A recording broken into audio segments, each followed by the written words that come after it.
that even when you, for example, murder someone today, you'll have a lawyer who will go before court and they will vigorously defend you. Yesterday, the Attorney General Chiriowa Kiwanuka appeared before the Parliamentary Committee on Commissions, Statutory Authorities and State Enterprises, where he was quizzed about the contract signed between Uganda and Exim Bank, where he spoke out against the rumors of Uganda losing its only international airport. Comfortable with these clauses? I have actually put that in writing, that you are comfortable. I have put it in writing that I'm comfortable with the clauses. I have put it in writing that I am comfortable.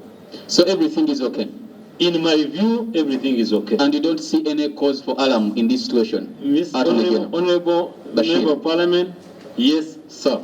There is no problem whatsoever. I do not see any problem whatsoever. But the people that did sign this, they are saying these clauses are giving them sleepless nights. That is why I'm the Attorney General and they are not.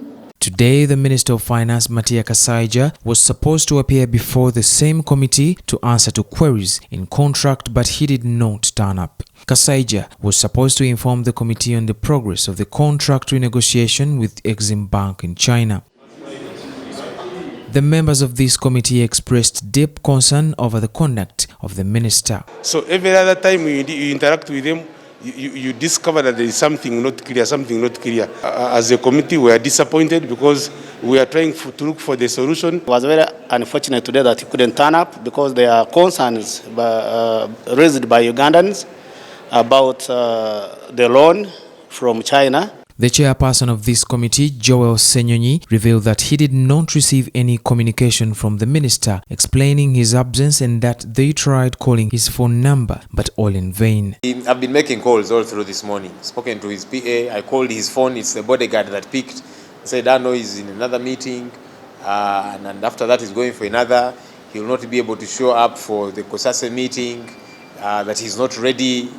You know, that's what the PA was saying. But what do you mean you're not ready? You're the minister in charge, so you must be ready. Ssenyonyi says they are now going to use their constitutional powers to summon the minister. Failure to show up will prompt them to use police action. The minister has not showed up, I guess because he's afraid, because you know, when people come here, we ask them the tough questions. It is our duty, it is our mandate to hold them accountable, and so he has chosen not to show up today, perhaps because he does not have answers which we require. This committee, the work that we do it on behalf of Parliament, and the minister is accountable to Parliament. He comes to Parliament to appropriate his budget and so on. So you cannot say, no, for me I'm above Parliament. No, that's not how it works. So we are going to issue these summons. If he does not respond to them, then we shall send police to fetch him, because he's not above the law, certainly not. In 2015, the Ministry of Finance on behalf of the country took a 700 billion loan from the Exim Bank of China to finance the renovation and extension of Entebbe International Airport. However, there are still many unanswered questions in the manner the contract was signed, with fears the airport can be lost to China if the country defaults the loan payment. Adams Mayambala, CTV, PM Edition.